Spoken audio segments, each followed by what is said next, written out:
Здравствуйте! Это мое первое видео на YouTube. Меня зовут Лукас. И я уверен, вы уже слышите, что русский не мой родной язык. Я из Германии и учил язык с 3 семестров в университете в дополнительном курсе. Добровольно и как хобби.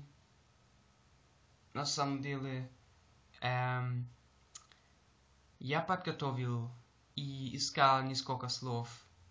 Значит, я не расскажу совсем свободен, я признаю, но все равно. Несмотря на это, я, конечно, буду делать ошибки. Я радуюсь о критике. Используйте просто комментарии, если приятно. У меня план поехать в Россию летом. Но почему? Во-первых, я хочу улучшать знание языка.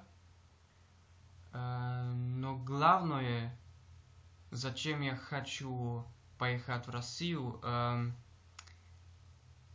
это ощущение.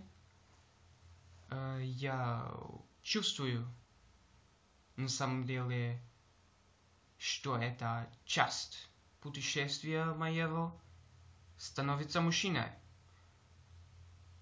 Я просто должен делать. Все. До встречи.